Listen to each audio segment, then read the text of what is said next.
नमस्कार दोस्तों, पीएससी अड्डा के यूट्यूब चैनल पर मैं राहुल व्यास आप सभी का हार्दिक स्वागत करता हूं।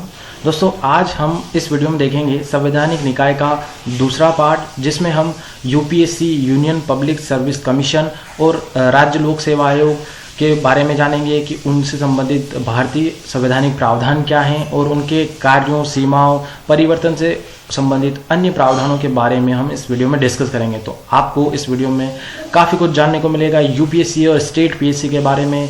सबसे पहले दोस्तों ये जान लीजिए कि इनसे संबंधित जो प्रावधान है वो भाग 14 में दिए गए हैं और अनुच्छेद 315 से 323 तक इसका वर्णन किया गया है भारतीय संविधान में। 315 अनुच्छेद के तहत ही यूपीएससी और स्टेट पीएससी का जो है गठन किया जाता है। दोस्तों, stay home and keep learning, अपने घर पे रहिए, सुरक्षित रहिए और अपनी तैयारी को जारी रखिए पीएससी अड्डा के साथ। दोस्तों, मैं आशा करता हूं कि अगर आप ये वीडियो देख रहे हैं तो आप एक आईएएस एस्पिरेंट होंगे या यूपीएससी या स्टेट पीएससी की तैयारी कर रहे होंगे। सिविल सर्विसेज की तैयारी करने वालों के जीवन में जो जर्नी होती है, इस दौरान काफ़ी कुछ समस्याएं आती हैं, तो उसी को मैं मोटिवेशनल जो क्वेट हैं इससे दूर करने का प्रयास करूँगा। तो दोस्तों, ये मोटिवेशनल क्वेट क्या है कि दूर से हमें आगे के सभी रास्ते बंद नज़र आते हैं, क्योंकि सफलता के रास्ते हमारे लिए तभी खुलते हैं जब हम उसके बिल्कुल करीब पहुंच जाते हैं। दोस्तों, अक्सर होता है कि जब कभी काफ़ी जो है वो तैयारी करने के बाद जो एक विद्यार्थी होता है सिविल सर्विसेज का, उसे निराशा अपने घर करने लगती हैं और उसको सारे रास्ते जो है बंद नज़र आते हैं कि अब वो कहीं का नहीं है। तो उस दौरान क्या होता है कि वो एक काफ़ी लंबी जो जर्नी तय करता है उसमें वो काफ़ी कुछ सीख जाता है और वो सिलेक्शन के काफ़ी बिल्कुल करीब पहुंच जाता है। तो दोस्तों, ये मोटिवेशनल क्वेट हमें इसी बात को सिखाता है कि जो हार और जीत का जो माइनर सा डिफरेंस है, जो अंतर है कि जो हार जाता है वो गिव अप कर देता है और जो अपनी तैयारी को नहीं छोड़ता वो सिलेक्शन लेकर रहता है। तो दोस्तों, मैं आशा करता हूँ कि आप इस मोटिवेशनल क्वेट को पसंद करेंगे तो और अपनी तैयारी को जारी रखेंगे। तो दोस्तों, आज का वीडियो स्टार्ट करते हैं और जानते हैं यूपीएससी और स्टेट पीएससी के बारे में। संघ लोक सेवा आयोग भारत का केंद्रीय भर्ती अभिकरण है, यानी कि यूपीएससी जो होता है वो इंडिया का सेंट्रल जो है ज्वाइनिंग करवाने के लिए एक आयोग है, जबकि राज्य लोक सेवा आयोग राज्य का भर्ती अभिकरण है, यानी कि स्टेट के लिए अलग हैं और इंडिया यानी भारत के लिए, सेंट्रल के लिए यूपीएससी काम करता है। दोनों में एक अध्यक्ष व कुछ अन्य सदस्य होते हैं। जो यूपीएससी और स्टेट पीएससी हैं उसमें एक अध्यक्ष होगा और कुछ अन्य सदस्य होते हैं, जिनकी नियुक्ति जो है यूपीएससी के लिए राष्ट्रपति करते हैं और स्टेट पीएससी के लिए राज्यपाल करते हैं। संविधान में दोनों आयोग की संख्या का उल्लेख नहीं है, यानी कि दोस्तों कि संविधान में आयोग की संख्या क्या होगी, उनमें कितने सदस्य होंगे, इनका कोई प्रावधान नहीं किया गया, कुछ नहीं निर्धारण नहीं किया गया है। परंतु यूपीएससी की संरचना के निर्धारण का अधिकार जो है वो राष्ट्रपति पर है और स्टेट पीएससी का जो है अधिकार वो किसको है, राज्यपाल को दिया गया है कि यूपीएससी में क्या संरचना होगी, कितने सदस्य होंगे, तो उनका निर्धारण कौन करेगा, राष्ट्रपति करेगा, जबकि स्टेट पीएससी का कौन करेगा, तो राज्यपाल करेगा। संविधान में आयोगों की सदस्यों की योग्यता का भी जिक्र नहीं है। दोस्तों, संविधान में ये नहीं बताया गया कि आयोग की अगर आयोग में सदस्यों की नियुक्ति करवानी है तो उनके लिए क्या क्वालिफिकेशन होगी, क्या योग्यता होगी, इसका कोई भी जिक्र नहीं किया गया है। परंतु यह आवश्यक है कि दोनों आयोगों में आयोग के आधे सदस्यों को भारत सरकार या राज्य सरकार के अधीन कम से कम 10 वर्ष काम करने का अनुभव हो, यानी कि ये ज़रूरी है कि जितने भी आयोग में सदस्य हैं उनके आधे सदस्यों को इंडिया जो गवर्नमेंट सरकार है और स्टेट की जो गवर्नमेंट है उनके अधीन जो काम करने का अनुभव है, यानी कि सरकारी कर्मचारियों का जो काम होता है उसका जो अनुभव होना चाहिए 10 वर्ष तक का, तब जाके उसको आयोग के सदस्य बनाया जा सकता है। ठीक है। फिर संविधान में यूपीएससी के अध्यक्ष व सदस्यों की सेवा शर्तें निर्धारित करने का अधिकार राष्ट्रपति को, जबकि स्टेट पीएससी के लिए राज्यपाल को दिया है। यानी कि यूपीएससी के अध्यक्ष व सदस्यों की क्या सेवा शर्तें होगी ये निर्धारण कौन करेगा, राष्ट्रपति करेगा, जबकि स्टेट पीएससी के लिए जो सेवा शर्तें हैं वो कौन निर्धारण करेगा, वो राज्यपाल करेगा। यूपीएससी के सदस्यों का कार्यकाल 6 वर्ष या 65 वर्ष आयु होता है। ये चीज़ याद रखिएगा। मैंने आपको पिछले वीडियो में बताया था कि जितने भी हम संवैधानिक निकाय पढ़ेंगे उनका जो कार्यकाल होता है वो 6 वर्ष और 65 वर्ष आयु होता है। और स्टेट पीएससी के सदस्यों का कार्यकाल 6 वर्ष और 62 वर्ष आयु होता है। यानी कि जब भी यूपीएससी के सदस्य अपने पद पर बैठ जाएंगे, यानी कि वो पदासीन हो जाएंगे, उनको नियुक्त कर दिया जाएगा, तो वो उस समय से 6 वर्ष तक बने रहेंगे। परंतु उस 6 वर्षों के दौरान अगर उनके आयु 65 वर्ष हो जाती हैं तो उनको सेवानिवृत्त कर दिया जाता है और स्टेट के लिए ये 62 वर्ष आयु निर्धारित की गई है। दोनों आयोग में अध्यक्ष का पद रिक्त होने या अध्यक्ष अपने कार्यों से अनुपस्थित होने पर यूपीएससी के लिए राष्ट्रपति, स्टेट पीएससी के लिए राज्यपाल कार्यवाहक अध्यक्ष की नियुक्ति कर सकता है। यानी कि जब कभी इस प्रकार की कोई इमरजेंसी होगी कि आयोग में अध्यक्ष का पद रिक्त हो या वो किसी कारण से अनुपस्थित हो, तब वहां पर यूपीएससी के लिए तो राष्ट्रपति कार्यवाहक अध्यक्ष की नियुक्ति करेगा और स्टेट पीएससी के लिए राज्यपाल कार्यवाहक अध्यक्ष की नियुक्ति कर सकता है। कार्यवाहक अध्यक्ष तब तक कार्य करता है जब तक अध्यक्ष पुनः अपना काम नहीं संभाल लेता। यानी कि जब वापस अध्यक्ष अपने पद पर नियुक्त हो जाएगा तो वो जो है पुनः काम पर संभाल लेता है, तब तक जो कार्यवाहक अध्यक्ष होगा वो उस काम को संभालेगा और अध्यक्षता करता रहेगा। ठीक है। फिर दोस्तों, संघ लोक सेवा आयोग व राज्य लोक सेवा आयोग के अध्यक्ष व दूसरे सदस्यों को केवल राष्ट्रपति ही हटा सकता है, राज्यपाल नहीं। दोस्तों ये यहाँ पर नोटिस कीजिए कि नियुक्ति यूपीएससी में राष्ट्रपति करता है और अधिकार भी राष्ट्रपति को देता है यूपीएससी संबंधित, और स्टेट पीएससी के लिए राज्यपाल। परंतु जब हटाने की बात आती है कि यूपीएससी और स्टेट पीएससी के अध्यक्ष और सदस्यों को, तो वहां पर ये अधिकार सिर्फ राष्ट्रपति को दिया गया है, ओनली राज्यपाल को नहीं। जैसे कि अगर हम मान लें कि एमपी का जो स्टेट पीएससी है उनका जो सदस्य हैं और अध्यक्ष हैं उनको अगर हटाना है तो वो कौन हटाएगा? राष्ट्रपति हटाएगा। ये पावर राज्यपाल को नहीं दी गई है।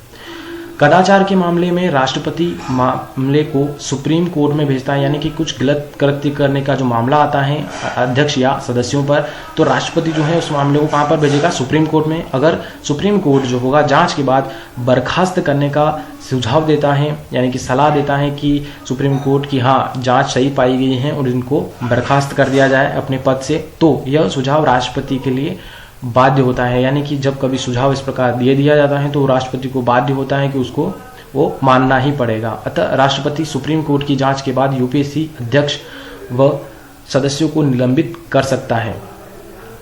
यानी कि जब वो जांच हो जाएगी सुप्रीम कोर्ट की, तो यूपीएससी जो अध्यक्ष होगा उनको निलंबित कौन करेगा? यानी कि सस्पेंड करने की पावर राष्ट्रपति को है, जबकि राज्यपाल जो होगा वो राज्य लोक सेवा आयोग के अध्यक्ष व अन्य सदस्यों को सस्पेंड कर सकता है उसके दौरान। ठीक है। यहाँ पर आप दोनों में डिफरेंस रखिएगा कि सस्पेंड का मतलब कुछ समय के लिए और जो बर्खास्त होता है और हटाना, ये पूर्णतः उससे मतलब उसको पद से हटा देने का तात्पर्य होता है। तो इन दोनों को में डिफरेंस आपको पता होना चाहिए। यूपीएससी के सदस्यों के पेंशन भत्ते सहित सभी खर्चे जो हैं भारत की संचित निधि पर, जबकि स्टेट पीएससी के जो सदस्य होंगे उनका जो है राज्य की संचित निधि पर भारित होते हैं। उन सबके जितने भी पेंशन और भत्ते दिए जाते हैं वो यूपीएससी के लिए तो भारत की संचित निधि होगी और राज्य के लिए राज्य संचित निधि काम करती है। ठीक है दोस्तों। फिर संघ लोक सेवा आयोग और राज्य लोक सेवा आयोग का अध्यक्ष व सदस्य कार्यक्रम के बाद पुनः नियुक्त नहीं किए जा सकते। यानी कि जब कभी उनका कार्यकाल समाप्त हो जाता है, यहाँ पर कार्यक्रम नहीं होगा, एक कार्यकाल होगा, कार्यकाल के बाद पुनः नियुक्त नहीं किया जा सकता।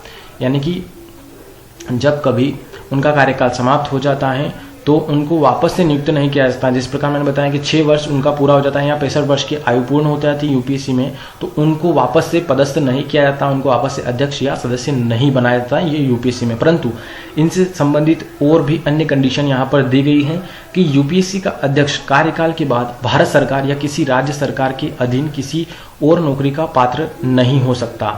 ठीक है। यानी कि जो भारत सरकार है, गवर्नमेंट या फिर स्टेट की गवर्नमेंट, तो उनके जो नौकरी करने का जो है उनको अधिकार नहीं है। जब कभी यूपीएससी का अध्यक्ष बन जाता है तो कार्यकाल पूर्ण करने के बाद वो किसी प्रकार की गवर्नमेंट नौकरी नहीं कर सकता। लेकिन 1979 में सुप्रीम कोर्ट ने यूपीएससी के पूर्व अध्यक्ष AR किदवई की बिहार के राज्यपाल के रूप में नियुक्ति को वैध ठहरा दिया। जब 1979 में जो बिहार के राज्यपाल के रूप में AR किदवई को बना दिया जाता है तो वहां पर सुप्रीम कोर्ट ने इसको वैध ठहराया, क्योंकि राज्यपाल का पद संवैधानिक पद है और यह सरकार के अधीन कोई रोजगार नहीं है। आपको पता होगा दोस्तों, राज्यपाल का हमने पढ़ा भी है, तो इसका जो है अनुच्छेद 153 में पद बनाया गया है राज्यपाल का। तो देखा है आपने कि दोस्तों राज्यपाल का पद जो संवैधानिक पद है, तो इसलिए यहाँ पर सुप्रीम कोर्ट ने क्या कहा कि यह सरकार के अधीन कोई रोजगार नहीं है, इसलिए वो वैध हैं। फिर कि दोस्तों यूपीएससी के सदस्य कार्यकाल के बाद यूपीएससी का अध्यक्ष या किसी राज्य लोक सेवा आयोग के अध्यक्ष के रूप में नियुक्ति का पात्र होगा। यानी कि अगर यूपीएससी का सदस्य है वह, तो कार्यकाल के बाद वो अध्यक्ष बन सकता है उस यूपीएससी का, या फिर किसी स्टेट पीएससी का अध्यक्ष बनेगा। यहाँ पर ये चीज अपने क्लियर कीजिएगा, ये सदस्य है और वह अध्यक्ष बन सकता है और किसी स्टेट पीएससी का भी अध्यक्ष बन सकता है। लेकिन भारत सरकार या किसी गवर्नमेंट जो सरकार है राज्य की, उसके अधीन किसी नियोजन या नौकरी नहीं कर सकता। वही वाली बात हो गई दोस्तों यहाँ पर। तो फिर राज्य लोक सेवा आयोग का अध्यक्ष कार्यकाल के बाद यूपीएससी का अध्यक्ष या सदस्य या किसी राज्य लोक सेवा आयोग का अध्यक्ष बन सकता है। अब यहाँ पे दोस्तों सोचिए कि जो स्टेट पीएससी का अध्यक्ष होगा वो कार्यकाल कंप्लीट करता है, तो उसके बाद वह या तो यूपीएससी का अध्यक्ष बन सकता है या उसका सदस्य बन सकता है, और अन्य जो अगर स्टेट पीएससी है तो उसका भी अध्यक्ष बन सकता है। परंतु जैसे कि अगर यहाँ पर स्टेट पीएससी, अगर मान लो कि एमपी का अध्यक्ष कोई बन गया है तो वो यूपीएससी का अध्यक्ष बन सकता है, सदस्य बन सकता है, और किसी अन्य स्टेट का जो है वापस अध्यक्ष बन सकता है, परंतु वापस से उसको कार्यकाल नहीं सौंपा जाता है, यानी कि वापस से उसको उसी राज्य का अध्यक्ष नहीं बनाया जाता है। लेकिन भारत में किस राज्य सरकार के अधीन किसी और नियोजन का पात्र नहीं होता, यानी कि वो किसी भी प्रकार की नौकरी नहीं कर सकता राज्य सरकार या भारत सरकार में। फिर दोस्तों हर वर्ष यूपीएससी अपनी रिपोर्ट राष्ट्रपति को, और जबकि राज्य लोक सेवा आयोग राज्यपाल को देता है। दोस्तों यूपीएससी क्या करता है कि प्रत्येक वर्ष अपनी एक रिपोर्ट तैयार करता है कि उसने साल भर में क्या कार्य किया, किस प्रकार से नियुक्तियां करवाई, उन सब से जितनी भी नियुक्तियां कराई हैं उन सब से एक रिपोर्ट बनाता है उन सब पर, और उसको राष्ट्रपति को देता है यूपीएससी का अगर होगा तो अध्यक्ष, और राज्य लोक सेवा आयोग जो होगा वो राष्ट्रपाल को देता है। ठीक है। फिर वो जो रिपोर्ट होगी, रिपोर्ट संसद व विधानमंडल के समक्ष प्रस्तुत की जाएगी, यानी कि अगर जिस भी स्टेट की है तो उस स्टेट के विधानमंडल में वो रिपोर्ट प्रस्तुत की जाएगी राज्यपाल के द्वारा, और अगर वो राष्ट्रपति को सौंपी गई है रिपोर्ट तो वो संसद के समक्ष प्रस्तुत की जाती हैं। दोनों आयोगों के सुझाव सलाहकारी होते हैं, लेकिन सरकार की एकमात्र जवाबदेही होती है कि वह संसद या राज्य विधानमंडल को आयोगों के सुझाव से विचलन का कारण बताए।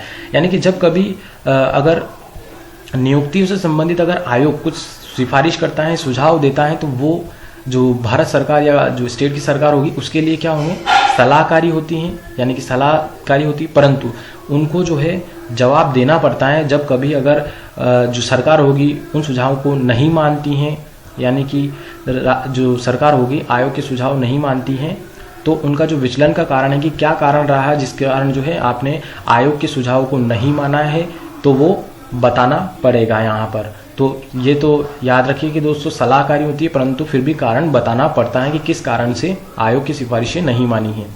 केंद्र सरकार यूपीएससी के लिए, जबकि राज्य सरकार राज्य लोक सेवा के लिए ऐसे नियम बना सकती है जिससे आयोग की सलाहकारी कार्य को नियंत्रित किया जा सकता है। यानी कि केंद्र सरकार को पावर है कि यूपीएससी के लिए, और स्टेट सरकार जो है वो स्टेट पीएससी के लिए जो सलाहकारी कार्य हैं उनको नियंत्रित करने के लिए कुछ नियम बना सकती है। अब देखते हैं दोस्तों संघ लोक सेवा आयोग के कार्य क्या क्या है। इसमें हमने दोनों कवर किया है, स्टेट पीएससी के कार्य और संघ लोक सेवा आयोग के कार्य। दोस्तों फर्स्ट कार्य कि यूपीएससी अखिल भारतीय सेवाओं, केंद्रीय सेवाओं, केंद्र प्रशासित यानी कि यूनियन टेरिटरी की लोक सेवाओं में नियुक्तियों के लिए परीक्षाओं का आयोजन करवाती है। यानी कि जो अखिल भारतीय सेवाएं होती हैं इंडिया के स्तर पर, और जो सेंट्रल के स्तर पर जो सर्विसेज होती हैं, यूनियन टेरिटरी जो क्षेत्र हैं उनकी जो पब्लिक सर्विसेज होती हैं उनकी नियुक्ति करवाने के लिए क्या करता है, परीक्षाओं का आयोजन करता है। ये मुख्य कार्य है। फिर यूपीएससी 2 या 2 से अधिक राज्यों के अनुरोध पर, यानी कि जब कभी 2 या 2 से अधिक राज्य जो हैं सिफारिश करते हैं, यानी कि उनसे अनुरोध करते हैं पर तो किसी ऐसी सेवाओं के लिए जिसके लिए विशेष अर्हता वाले अभ्यर्थी अपेक्षित हैं, यानी कि विशेष योग्यता वाले की अभ्यर्थी आवश्यक हैं, उनको लगता है राज्यों के अनुरोध पर, तो यूपीएससी क्या करेगा, उनके लिए संयुक्त भर्ती योजना व प्रवर्तन करने में सहायता करता है। यानी कि फिर जब कभी 2 या 2 से अधिक जो है राज्य अनुरोध करते हैं कि हमें जो है विशेष योग्यता वाले अभ्यर्थियों की नियुक्ति चाहिए, तो तब वहाँ पर जो है यूपीएससी क्या करेगा, संयुक्त भर्ती निकालेगा 2 या 2 से अधिक राज्यों के लिए जो सिफारिश करेंगे। फिर यूपीएससी राज्यपाल के अनुरोध पर राष्ट्रपति की स्वीकृति के उपरांत सभी या किन्हीं मामलों पर राज्यों को सलाह प्रदान करता है। तो दोस्तों यहाँ पर कभी क्या है कि नियुक्ति संबंधित अगर सलाह देनी है तो वहाँ पर राज्यपाल के अनुरोध पर क्या होगा कि यूपीएससी क्या करेगा, राज्यपाल को सिफारिश या सलाह देगा, तो वो किसकी, राष्ट्रपति की स्वीकृति के उपरांत ही देता है। यूपीएससी जो सलाह देगा वो राष्ट्रपति की स्वीकृति के उपरांत ही देगा, यहाँ पर ये नोटिस कीजिए। ठीक है दोस्तों, फिर संसद अधिनियम के द्वारा यूपीएससी के कार्यक्षेत्र का विस्तार कर सकती हैं, जबकि राज्य विधानमंडल राज्य लोक सेवा आयोग के कार्यक्षेत्र का, यानी कि यूपीएससी जो है उसका कार्यक्षेत्र, जैसे कि मैंने बताया यूपीएससी का कार्यक्षेत्र क्या है कि केंद्रीय स्तर पर, अखिल भारतीय स्तर पर परीक्षाओं का आयोजन करता है। तो ये जो कार्यक्षेत्र है इसका विस्तार अगर करना है या उसको कम ज़्यादा करना है तो वो क्या करेगा, संसद जो है अधिनियम के द्वारा करेगी। और अगर स्टेट में है तो वो स्टेट का जो विधानमंडल है वो स्टेट पीएससी कार्यक्षेत्र का विस्तार कर सकती हैं। फिर दोस्तों यहाँ पर हम यूपीएससी और स्टेट पीएससी की सीमाओं के बारे में देखते हैं कि संघ लोक सेवा आयोग व राज्य लोक सेवा आयोग से निम्न मामलों पर परामर्श नहीं किया जाता। तो दोस्तों कौन कौन से मामले हैं जिन पर यूपीएससी और स्टेट पीएससी से जो है परामर्श नहीं किया जाता, कि पिछड़ी जाति की नियुक्तियों पर आरक्षण देना, जैसे कि अभी एमपीपीएससी में भी जब ओबीसी को 27% आरक्षण किया गया तो दोस्तों वहाँ पर आरक्षण बढ़ाने से संबंधित जो है जो अपनी स्टेट पीएससी यानी एमपीपीएससी उससे जो है किसी प्रकार का कोई परामर्श नहीं लिया गया राज्य सरकार द्वारा कि इसमें कितना परसेंट जो है आरक्षण हमें देना है। तो इस प्रकार से आप इनकी सीमाएं जो है देख सकते हैं। इसके अलावा कि सेवाओं व पदों पर नियुक्तियों के लिए अनुसूचित जाति जनजाति के दावों को ध्यान में रखने हेतु यानी कि जब भी कभी किसी सर्विस की नियुक्ति संबंधित SC/ST के दावों का मामला आएगा तो वहाँ पर क्या होगा कि फिर यूपीएससी या एमपीपीएससी जो होगी तो वहाँ पर उनसे परामर्श नहीं लिया जाएगा। आयोग या प्राधिकरण की अध्यक्षता या सदस्यता उच्च राजनयिक उच्च पद ग्रुप सी व ग्रुप डी सेवाओं के अधिकतर पदों के चयन से संबंधित मामले, यानी कि जब भी अगर ग्रुप सी डी या ये जो पद वाले संबंधित अगर उनके सिलेक्शन से प्रोसेस संबंधित जो बात आएगी वहाँ पर अगर कोई मामला आता है तो उसमें भी इनसे कोई परामर्श नहीं लिया जाता। किसी पद के लिए अस्थायी या स्थानापन्न नियुक्तियाँ, यानी कि दोस्तों जब टेम्परेरी जो जॉब्स होती हैं या फिर स्थानापन्न जो नियुक्तियाँ होती हैं उसमें अगर वह व्यक्ति 1 वर्ष से कम के लिए पद धारण करता है तो इस प्रकार की कोई कंडीशन होती है तो वहाँ पर भी क्या होता है, इनसे परामर्श नहीं लिया जाता है। दोस्तों इसके अलावा यूपीएससी और स्टेट पीएससी संबंधित महत्वपूर्ण बिंदु क्या है वो हम देखते हैं यहाँ पर कि राष्ट्रपति यूपीएससी के जबकि राज्यपाल राज्य लोक सेवा आयोग के दायरे से किसी पद सेवा व विषय को हटा सकता है। तो दोस्तों कि राष्ट्रपति अखिल भारतीय सेवा केंद्रीय सेवा व पद के संबंध में नियमन बना सकता है, यानी कि राष्ट्रपति को ये पावर है कि अगर यूपी से संबंधित अगर किसी पद को या सेवा को विषय से हटाना है तो उससे संबंधित नियमन वो बना सकता है, जिसके लिए यूपीएससी से परामर्श की आवश्यकता नहीं होती है। परंतु इस तरह के नियमन को राष्ट्रपति कम से कम 14 दिनों तक संसद के सदन में रखना होगा और संसद इसे संशोधित या खारिज कर सकती है। यानी कि जब राष्ट्रपति किसी प्रकार का उसमें कोई चेंजेस करता है तो उसको 14 दिन के लिए जो है कम से कम 14 दिनों तक संसद के पटल पर रखना होता है राष्ट्रपति को, और संसद को यह अधिकार है कि वो उसमें संशोधन भी कर सकती है और उसको रिजेक्ट भी कर सकती है। यही बात राज्य लोक सेवा आयोग पर भी लागू होती है, अर्थात राज्यपाल राज्य सेवा व पद से संबंधित नियम द्वारा जो है इसमें चेंजेस कर सकता है, जिसके लिए राज्य लोक सेवा आयोग की आवश्यकता नहीं, परंतु इसे कम से कम जो है 14 दिन तक विधानमंडल के समक्ष रखना होगा, जिससे विधानमंडल संशोधित या खारिज कर सकता है। तो दोस्तों ये लगभग सिमिलर होता है, बस आप इतना है कि यूपीएससी के लिए अगर कोई चेंजेस करना है तो वो राष्ट्रपति करता है और अगर स्टेट में करना है तो वो राज्यपाल को अधिकार है। ठीक है दोस्तों, यहाँ पर मेरे वीडियो का एंड होता है, और अगर आपको इस वीडियो का पीडीएफ चाहिए तो आप हमारे पीएससी अड्डा के टेलीग्राम चैनल पर जाकर वहाँ ज्वाइन कर लीजिए और वहाँ पर आपको इसका पीडीएफ प्रोवाइड हो जाएगा। अगर आप इस चैनल पर नए हैं दोस्तों तो चैनल को सब्सक्राइब कर लीजिए ताकि हमारी आने वाली वीडियोज़ की नोटिफिकेशन आप तक पहुँच सके। तो आज के लिए बस इतना ही दोस्तों, आप सभी का धन्यवाद।